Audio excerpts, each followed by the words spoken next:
Hi everyone, it's Dr. Ramani. Welcome back to this YouTube channel on narcissism, narcissistic relationships, healing from these relationships, making sense of these relationships, and understanding how to get through the days if one of them doesn't work out. So I'm going to take on this issue if it's happened to you. This person says, I'm embarrassed that I still love the narcissistic person in my life. It's a tough one, this feeling, and it's a very real one. So I put the question to you. Do you still love any of the narcissistic people who are in your life or were or are in your life? Many of us do. Could be a parent, certainly, but it could be a current partner, it could even be an ex-partner. And if you really admit it to yourself, hard as it may be, after all you might have been through in this relationship, you still love them. And that can be a really complicated feeling.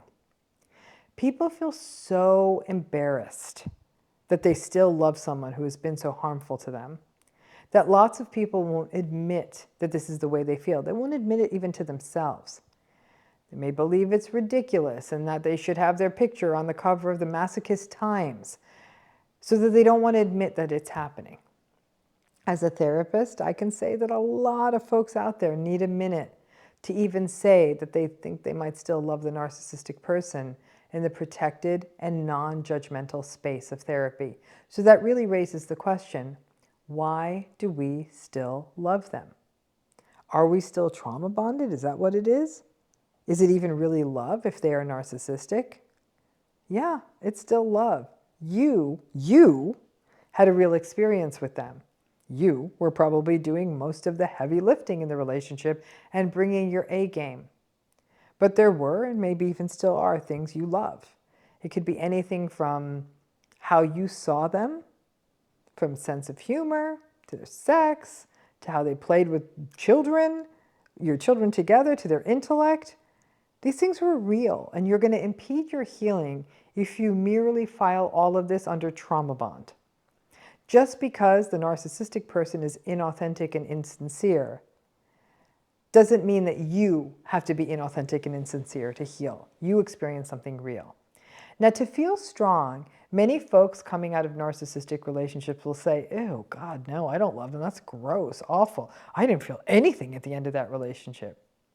Be careful. Narcissistic folks aren't the only people with egos. Yes, their egos are distorted and fragile, but the fact is all people have egos. And our egos may leave us feeling and wanting to protect ourselves and say, I don't want to admit to loving them, as though it might make you weak. It doesn't make you weak at all. And what is so sad is that if the narcissistic people could have let in the love that you gave them, it would have been a game changer. But that wasn't your job to force feed that to them. You tried hard enough. Loving relationships mean receiving the love as much as giving it. And their inner house of mirrors means that everything bounces back on itself instead of them being able to see that they're being seen. It gets confusing.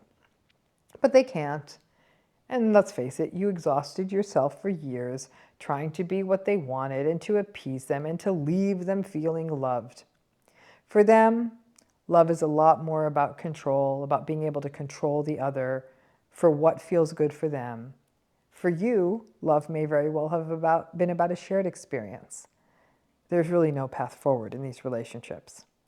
But as people come out of any kind of narcissistic relationship, whether it is ending a long-term intimate relationship, ending a relatively new relationship, or disengaging from a close family member, grief is often the primary emotion.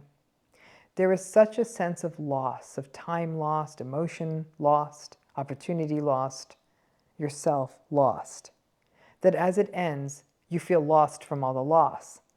Lost in the grief that you loved them, and painfully so. You may still love them. You can't talk yourself out of that.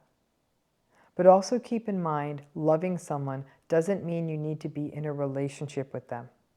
When I work with clients on this, we break it down. I ask them bluntly, what did you love about them? Many times we come to the realization that what they loved was sometimes around a hope. I loved that we were building a life together. I loved belonging to something. I loved that we shared a child. But the things that they loved weren't about the narcissistic person, but rather about the experience that got to be shared with this person.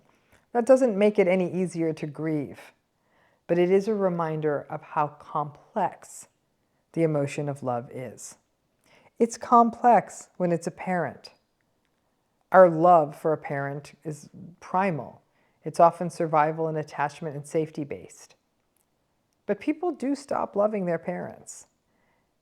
And parental love often represents this messy place of duty, obligation, respect, nostalgia, some good memories, maybe some circumspection about what their lives were like before you were ever born, and being aware of those complexities. But no matter the relationship, parent, partner, friend, whomever, some folks will say, I love them, and sometimes mistakenly believe that if you love them, that you should go back into it. Or you might view yourself as codependent for loving them. It's not true.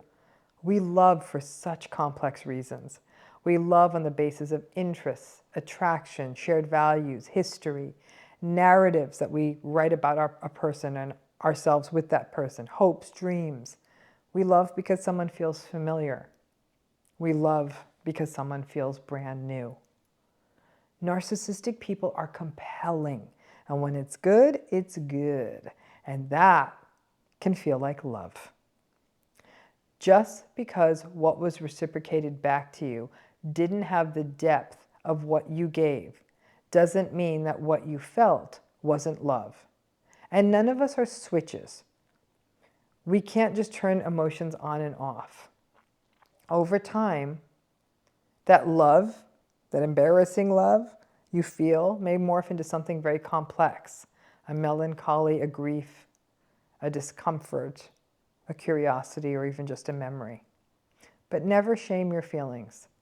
The most courageous thing you can do is admit you did love them, and frankly, you might still love them.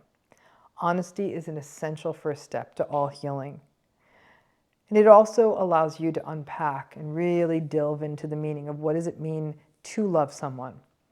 It doesn't mean you have to run back into it. And then it also takes us to that idea of multiple truths that I've talked about, that we can love someone and also acknowledge that the structure and the behaviors in the relationship aren't working. It's one of the most difficult things to admit, that we love someone and it doesn't work. Hope that was helpful, and thanks again.